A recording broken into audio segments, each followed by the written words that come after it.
Welcome to the Music Boost Podcast, your one-stop resource for success in the music industry, with your hosts, John Seymour and Gene Foley. And now, here's John and Gene. Hey, Gene. Hey, John. What's the difference between a dead chicken in the road and a dead trombonist in the road? Oh, God, I don't know. There's a remote chance the chicken was on his way to a gig. Oh.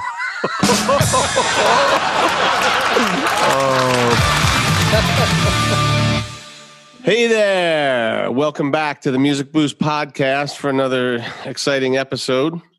I'm here with my buddy, Gene Foley. Gene, how are you, pal? Hey, John. It's great to be here. Hope all's well. Everything is great. Excited to get back on board here with another episode. So today, our topic of the day is copyrights. Copyrights are a bit of a mystery to some people. It used to be back in the day, there was something called the poor man's copyright. Do you remember that, Gene?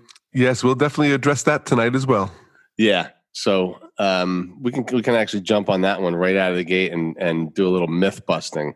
So some people used to try to avoid filling out all the paperwork and paying the fees and whatnot. And this is back in the day when we had cassettes and people would maybe record their song, put it on a cassette, put it in an envelope, self-address it to themselves, mail it, and leave it sealed, thinking that down the road it would be a great way to prove that they had written the song, recorded the song, and they would use the date on the postage to prove when that existed. And, I always thought that was the way that you could get around paying all those fees, but apparently that doesn't work, Gene, does it? No, it does not. It's definitely a myth we'll bust tonight. Don't ever do that with your songs. Definitely people who've tried that in court cases and it hasn't gone well for folks. I think a judge is going to feel if this is something that's really important to you, your intellectual property, you're going to go and do it, the right way through the right channels with the government. And also, you could steam open an envelope, do your shenanigans, re-glue it together. I mean, Sure, it's very, yeah. very defeatable, and judges know that. So just do it the right way. Spend the money, get it done the right way, and then should anything ever arise, you are ready to rock. As we discussed in the song episode, this is your intellectual property, and there's nothing more important than your songs. So if your songs mean something to you, then you need to protect them. And this is how you protect them with copyrights. So we're going to discuss today how you go about doing this the proper way, the proper channels, which forms you need to cover both the composition of the song and the sound recording. So with that, Gene, I will defer to you. Thank you. Let me ramble away some good info and advice to help our listeners out. All right. So as soon as you write down a song or make like a little demo recording of it, it's technically copyrighted. But to enforce the copyright, you're going to be able to have to prove the ownership, and that's done by registering it with the government. It certainly makes it a lot easier once it's registered to assert your rights if there's ever kind of an infringement issue going on. That's important. So you can make a copy of your song. That could be a CD, an MP3, a thumb drive, something. Get it recorded, even video, or you could even write it out as sheet music. Just get something physical, and that hard copy recording of the song is an important step. Now, as soon as it's actually recorded and it's written, now obviously it's copyrighted. Now, the registering process, going over to the government website, click on the electronic copyright office, because that's a lot quicker and easier than doing it through the mail, although you can do it that way if you choose. Register online is pretty easy. Probably take you 15, 20 minutes, and once you get good at it, it's a lot quicker. And once you do it, in about 4 months, sometimes 5 months, you'll get back confirmation that it was completed and accepted. If you do it by mail, that could take 15, 16, sometimes 18 months because it's just a big backlog. They're really busy over there. Once you're on the government site, register, set up one of your free accounts, click that you're a new user, enter all the data, do the application, pay the fee, using a credit card, debit card, whatever, upload the song. And that's it. Pretty much, wait until the thing comes showing that you have a paper trail then. Yeah, I actually did this a couple of years ago with my Philadelphia Eagles song, as you remember. Yes. The Form CO is one that a lot of people will use online. There's just to know the different forms between the online registration and the physical. There's a Form SR. That's the sound recording, Yeah, right? sound recording one. And then there's the PA for the performing arts. And then the CO, that could be used for any type of sound recording or performing arts recording. So that's the one I most often help clients with, is the Form CO. Okay. Does that cover the underlying composition and the sound recording, or is that something different? Yeah, that covers the sound recording and the performing arts part of the recording. So you're all good if you do that form. Oh, okay. And then, so is the fee different for all of these forms, or? Yeah. The PA and the SR are $65. They've been trying to fade out the PA, so that's kind of becoming less and less relevant. The CO is, I believe it's $45 now physical, and $35 online is the last time I checked that. Okay. So you're pretty reasonable. It's just worth doing it. I mean, this is your art, this is your work, this is what you're hoping to make a living with. Do it the right way, get it protected. So if anyone ever plays any games with you, you have protection. You can go right to the courts to get help. I guess some of the things that we have to address too, John, is, well, if you copyright a song, what rights does that give you, as the person who wrote the song? Yep. And that gives you the right to reproduce the song, to make remixes and other kind of derivative works, to sell the song, physical or digital sales of the song. The copyright gives you the right to perform the song in public. And it also gives you the right to enter into licensing deals where you're giving other people permission to do the above referenced things. So like we said, everyone says, oh, copyright is at the moment, the song is fixed. And that's true, but you still want to get it registered with the Copyright Office. Yeah, I've read that before, and I always wondered about that. Like, okay, so the copyright exists the moment that the song is in tangible form, that there's lyrics on paper, and maybe there's a recording with music and lyrics. And well, that's great, and I think some people maybe have gotten that knowledge and said, well, I'm good. The copyright exists because I recorded it and I put it on Facebook, or, it's on Spotify now. So I'm good, right? I've already proved it. But really, in order to enforce that copyright, you physically have to file it with the government and have that paperwork in case anything ever comes up. You're not going to be able to enforce the copyright unless you have the actual form, right? Exactly. Yeah, it's worth it. So even if you spend a half hour on the internet, at least you've gotten your ducks in a row there. All right, Gene. So how long does a copyright last generally? If the song was created in 1978 or later, that protection lasts for the author's life plus 70 years. If it's a joint work, where say two people wrote a song together, it's measured by the life of the longest living author. So if two people write a song when they're 35 and one of them dies at 40 and one of them dies at 80, that 70 years of the life plus 70 years will start ticking when the 80-year-old co-writer passed away. Now, for a work for hire, if a song is written, say, for a corporation and you're more of a hired gun who sign away the rights, those last the term of 95 years from publication or 120 years from creation, whichever one ends first. So the work for hire stuff, a lot of corporate things, those last quite a long time. Okay, now you said after 1978, so were there different rules that applied before that? I know there's a tremendous amount of compositions out there in the world that are public domain, and people love to use those because they're not compelled to pay any royalties in order to cover them or use them. Christmas songs are famous for that. Like we look at like groups like Trans-Siberian Orchestra or something, when they can use a public domain thing, put it to a crazy electric guitar, and it's like it's their own song, right? Yeah, there's definitely a lot of public domain songs that people use, and they don't have to worry about permission or royalties or anything because it's just out there because the song is very, very old and the copyright protection, has lapsed, And in 1978, that's kind of when they had a lot of reform. And I think most things, if anyone listened to our show, anything they've written probably falls into that category, 1978 or later. Sure. But yeah, there's definitely, a lot of stuff they could research, I'm sure, in law books and things. And so I'm just thinking the laws must have been different. Maybe they didn't go 70 years past the writer's death. Things are certainly more songwriter friendly these days, it seems. Yep. Gene, where do we go to file this copyright online? You want to go to copyright.gov, G-O-V. That is the U.S. Copyright Office direct website. So you can just go to copyright.gov and just start filling out the CO form, and it'll walk you through everything. Yeah, it's pretty self-explanatory. And if not, if you ever had to call anyone, they're very helpful. If you call down in D.C. and you get a rep on the phone, they're very glad to help you. Okay, great. So if someone's registering a published song, something new, the musician should be sure to protect the copyright in the composition separately from the copyright in the sound recording. So the way the music industry works, the copyright in the composition is usually managed and looked after by a music publisher, while the sound recording is looked after by the actual record label. So music publishers provide a lot of value for composers because they'll look to promote the use of the songs into movies and TV shows and advertising opportunities, video games, and even sheet music.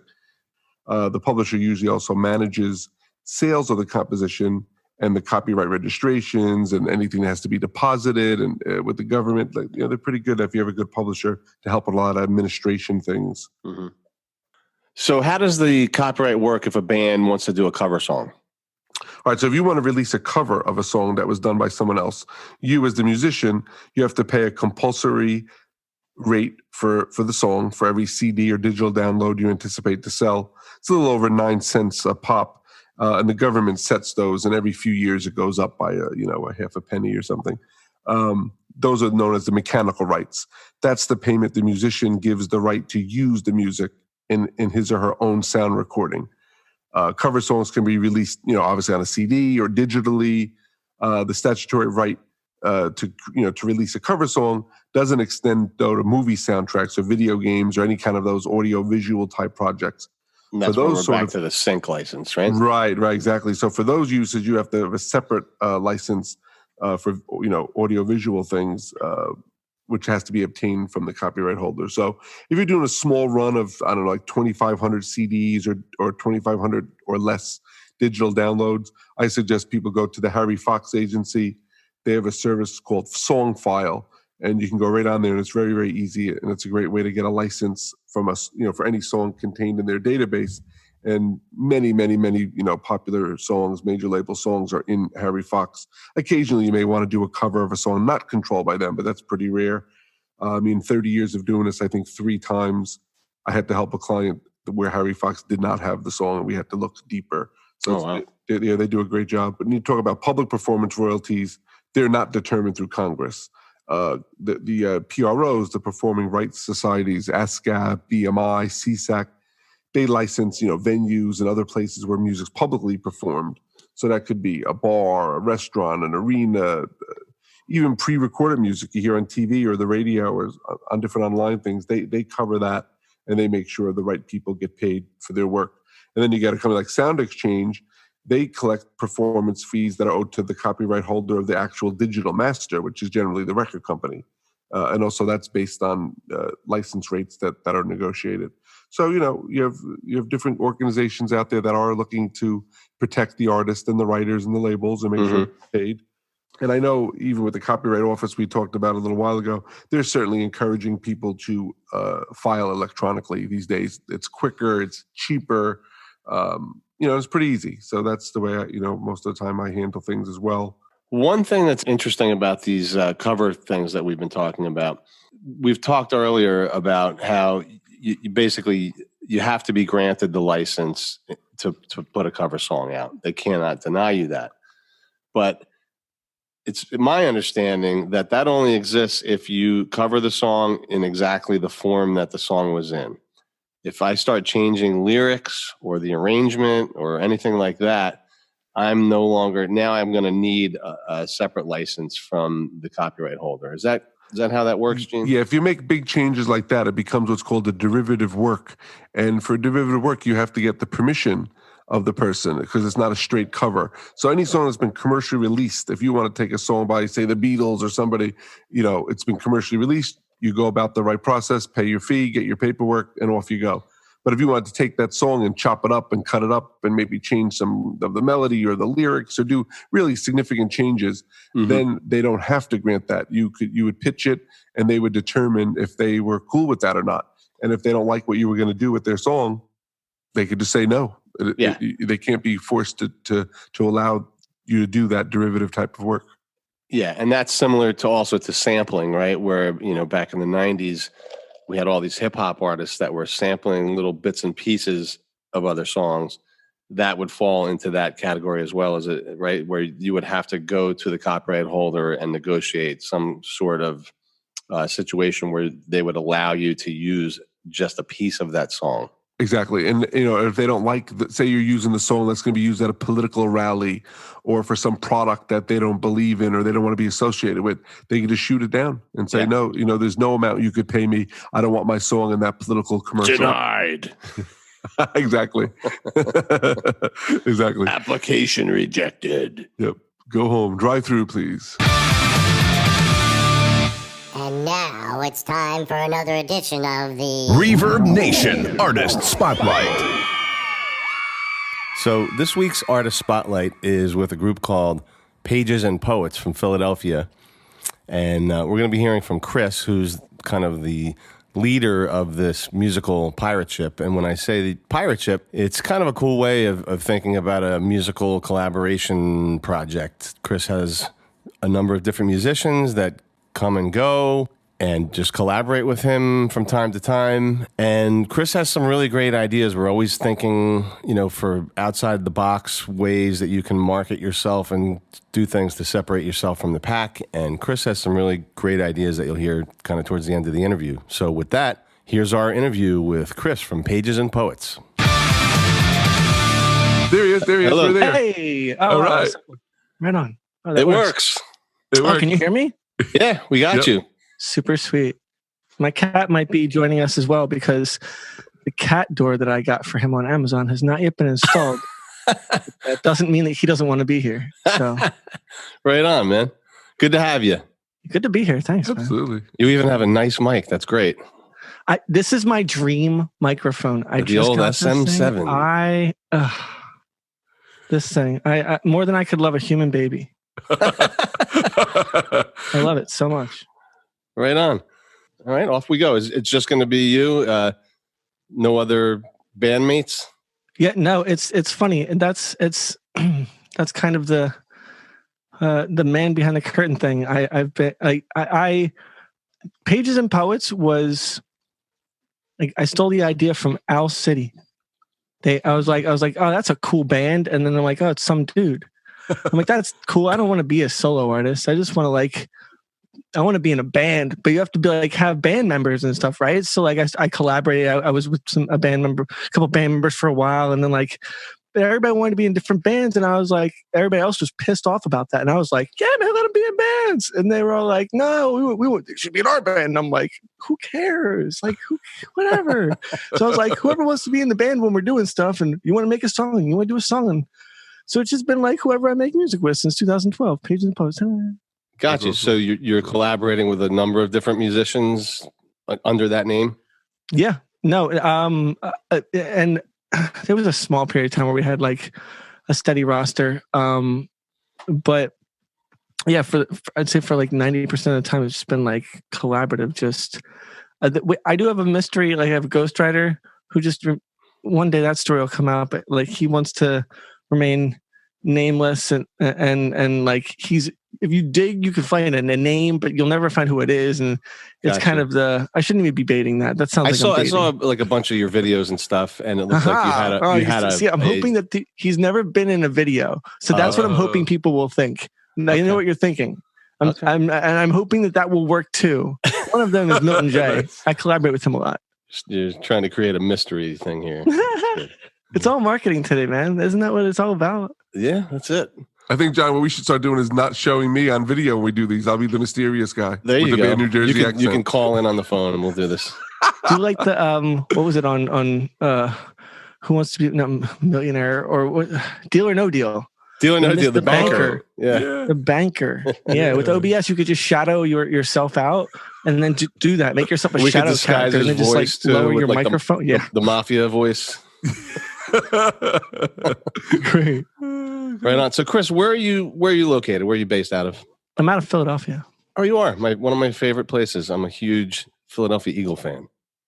I sports ball. Yeah. Okay. I gotcha. We won't go down that rabbit hole then. No, you know what? Like, and I feel good. I'm the same way with music though.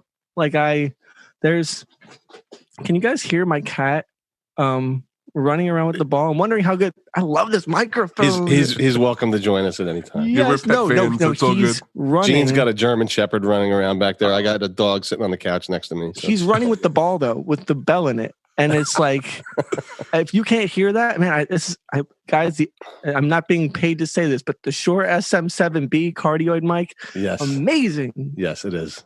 It's so good. All right, so you're in Philly. So we won't talk about sports. We could talk about Wawa instead. Yes, and if you don't know what a Wawa is, I feel sorry for you. Me too. Exactly. Me too. Gene and I were just talking. They're building one right down the block from me as we speak. I can't wait. Pretty much anybody can say that. Yeah, exactly. No, you know what's great though? I was saying, like, I've spent a ridiculous amount of hours of my life in Wawa parking lots, and like, you know, Yeah, you just sit there. You just like get up, like, you know, you get yourself the goblet, whatever, right? And then you're just like, which by the way, I don't know what they started doing with that. They still put like mashed potatoes on the goblet. Yeah, I was like losing my mind. Gene's a big fan of the Thanksgiving on a roll. I think. Yes, I absolutely. love it did save you a little time, but like you're like in the sandwich though? Mashed potatoes in the sandwich? Mashed potatoes and stuffing on a roll. It's just a carb fest. What's I better love than it. that? Thanksgiving all year. Yep, exactly.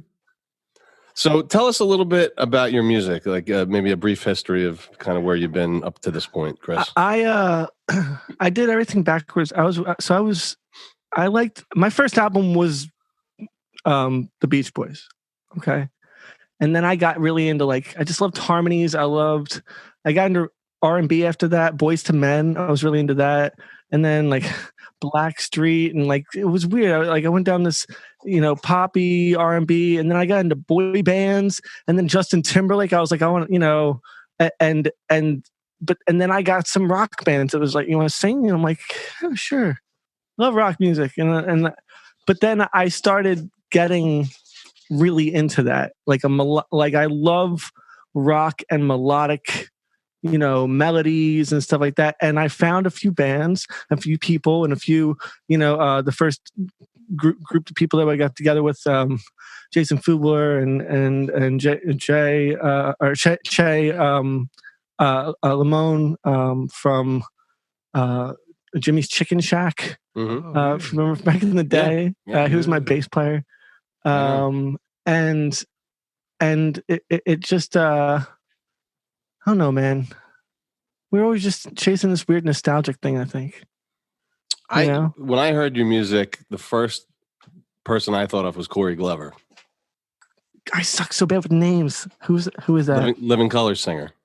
Oh shoot, man! Man, yeah, that's awesome. You've got a lot of that soul in your voice. I think. I appreciate that, man. That's dope. Yeah. I love when you listen to somebody singing, you're like, man, did they come up in church? You know what I mean? Yeah. I'm not even a religious person, but I just love those people that are just man, go. When you really believe what somebody's singing about, that's that whole church thing, I think. I say all the time, my vocal coach, when my first lesson, she said, what do you want to learn to do? And I was like, I'm like, I think I referenced some Justin Timberlake or something. And I was like, I want to be able to do that. And she's like, listen, I can go to any street corner in any major city in the USA and I can find somebody that can do that. It's not, nobody cares anymore. Everything's a story, but it's all about it's not about using all the notes. She said, it's about making the notes you use be believable. Mm-hmm. So, and then I just started listening to music differently. And the rock singers, man, the stuff that I used to go oh, you're not, this is one of the best things somebody ever said to me, ever. I said, man, I'll never sing like Justin Timberlake or something. And they said, bro, Willie Nelson will never sing. He said, Willie Nelson will never be Justin Timberlake. And I'm like, you're damn right. And they said, and Justin Timberlake will also never be Willie Nelson. And I was like, that thing just clicked for me where I was like, oh yeah, you're right. How wants to listen to Justin Timberlake all the time? Yeah. So Nice. it's just about that's the whole like finding your voice thing. And once you find that, you know, Picasso could come and pee on a wall today and be like, that's my greatest work of art. And people that didn't get it would be like, there's something wrong with me. I don't understand art. Do you know what I mean? It's just like, cause Picasso did it, you know, like, you know, once you find your voice, it's your voice. No doubt. That's true. I just like poppy stuff, bro. As much rock as I can get towards the poppy stuff. Like I love it. And when I find musicians that trust me, I think that's what I was saying before I like rambled off. The first crew in Baltimore that I linked up with, they trusted me to like just be poppy, you know, they wanted to rock out. So it was like that. It was a cool combination. And then it's like players from that were just like, I like the poppy stuff. And I'm like, right on, cool, let's do that. You know, I don't ever do stuff I don't want to do. I just like doing stuff that feels good. You always got to stay true to yourself for sure. Amen. That's right. So do you guys gig a lot? You know what? We did. I looked at. I was surprised at how much we had done, and that's kind of what I jumped off for a minute. I got into publishing and got some stuff on publishing deals and out of the UK and stuff. That was just like, it was easy and it gave me time to just like write and stuff. And I got I was working with Stephen Rinkoff on New York, and then he wanted to put stuff in like a Broadway-esque kind of stuff with Prove Them Wrong, and I was like, yeah, that makes sense. And I was like, I love Broadway, like show to. And in the end of it, I learned a lot about publishing and licensing. So and that's the direction I think. So bands in town, they just actually made this new thing where you can like take over the artist side of things. They didn't always do this. It was like they ran it and that was it. But I got the Pages and Poets thing for that, and they show you like all the stuff you've done, and you're like, damn, we did a lot of shows, and I remember them when I see them on paper. Yeah, but if you were to say like, you know, look back, and I think on anything like streamer burnout, music burnout, whatever, like you got check in with yourself every once in a while, because like I hit a wall fast because we were just like doing it so much, and I was going between like Philly to Baltimore to go to New York. I'm like, why? Like, you know, but like, you know, I was, as they said, wet behind the ears. And I was just like, I just wanted to sing, man. I just wanted to sing. So being one of those pop singers and then jumping into like the rock world, and like, I didn't belong there anyway. I was like, well, like, you know, like, you guys listen to Justin Timberlake? Like, we opened up for like Sponge and like Alien Ant Farm and stuff like that. And like listen to this pop ass music like in my car and shit. Like, you know, it's bad. I get it. I'm never gonna fit in like that. But I love what anybody watch South Park, like call me a daywalker. Of course, yeah. Daywalker. Cartman calls the gingers daywalkers. It's like you can walk during the day. That's me. I'm one of them. See, but you don't look like one. No, bro. It like, you know what I mean? You could daywalker. Like I turn red like, pretty quickly on the beach. Yeah. Chris, I get the impression that you are an artist that self-produces all of your music, or am I wrong? Do you work with other producers, engineers, mixers, collaborate? The self-producing is it's a new game. We now with the new toys and stuff, we can do it remotely. Yeah. We worked with Harbor Red Studios in Baltimore. We worked out of 2nd Street or all out of Baltimore and Naptown. I remember the one we were with John Knoll. Knoll. He's the drum tech for Sting. Damn it. Okay. Noel something. Noel Gallagher is the guy from Oasis. From Oasis. I gotta Google myself on these things. But no, we did the EP with a nice studio in Baltimore, and then that was mixed and mastered by Frank Marcia. Is that something right? Something like that. Guys, I'm so sorry. Anybody that's listening to this and watching No, this, it's okay. I butcher names. I butcher Chris, my was own it name. was it Noel White? Maybe. Yes, it That's him? was. Yes, it Yep. was. I remember reading an article about him a while ago. I remember his ties to Sting. That's how I remembered the name. That is him, man. Yes, no way. He was our engineer on the project, and him and Frank worked together on it, and it was good. We got a little buzz around Baltimore, got on the radios and all that stuff, did some music tours and blah blah blah blah blah. So as time has but- marched on and all the equipment has become more readily avaavailable, it's It empowered became- artists. I think I love like Foo Fighters. I was watching like they had some documentary on Sound City, I think, right? Yeah, and, like where they did a different thing in each city. Yeah. Different. Sonic studio. Highways. Yes, and I love that. And I'm just like, man, if you can do it better, like this microphone. If I'm taking this with me going anywhere I go anyway. Yeah. And Rare, then that's your sound. that I'm working with somebody that's going to have a better mic. That's not rare, but like, you know what I mean? Like the best stuff is made in the basements and the garages now today with the people that trust each other like that. And that because networking is everything. I can send the crummiest vocals, on a decent track over, and you can mix and master that and put that in, and that's what we did. Prove Them Wrong was done. I'm on the pianos, and then you can hear like the mix in, and then my dude TK just mixed everything over top of that and did back vocals too. And then I was like, it didn't have a bridge before, and we were like, what do we do? And then I was like, what was it? John Knoll. That was John Knoll from Area 301 in Baltimore. Hey, shout out. He was like, maybe you should have somebody rap over it. And I'm like, Milton J and the Leftovers. This is my dude. He's amazing.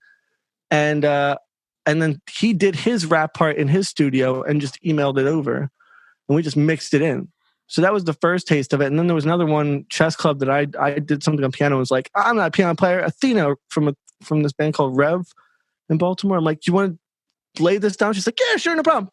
And like mailed it over. Yep. Then we mixed the vocals in and stuff like that. It's just when you get hungry for it too, you're like, no, I don't want somebody else to do it. I want to figure that out. Yep. It's fun. You can. The world is your oyster. You can tell. I could tell by your stack behind you. You like pressing buttons and stuff and things. Yeah. Chris, what would you say your goals are? Say for the next year, the next 2 years. Like, what are you going to strive for? What are you aiming for? Well, I started learning the game of like partnerships and getting tagged up with good companies, and like we got involved really well with Google and stuff. Like if you Google Pages and Poets, Shazam! It's everywhere. But it's like cool things. Like they just gave me access on, like we got verified. So it's like the equivalent of, a lot of people don't know about this. If you're a musician, right? Google your name and then go off to the right side. And if it says like claim this panel or whatever, the search panel, it means you've got some clout on Google. Google's paying attention. They want you to be verified or whatever. And you can put in for verification. But it's like being verified on Twitter, Instagram, things like that. But I got some access to some programs you can't even get access to, like Cameos, right? Oh. And so if you Google Pages and Poets, now there's some questions come up, some trending questions. Like they asked me questions from the internet, and then I started seeing the trickle effect of everything. And we got partnered with Amazon influencers, but then Amazon and LinkedIn both said, you want to be on our live things? And I'm on LinkedIn Live, Amazon Live, and we're going to link up a thing with that. And like, I just figured the trickle game of partnerships and associations and whatever. So 2020, we want to get these and with songs now, you can roll them out. Literally, you can record a song like this over the internet, and then get a good logo and put it on amuse.io, release it for free, keep all the profits, and literally they'll have your music up on everything, iTunes, Google Play, Deezer, everything, in like a week for free. 100% free.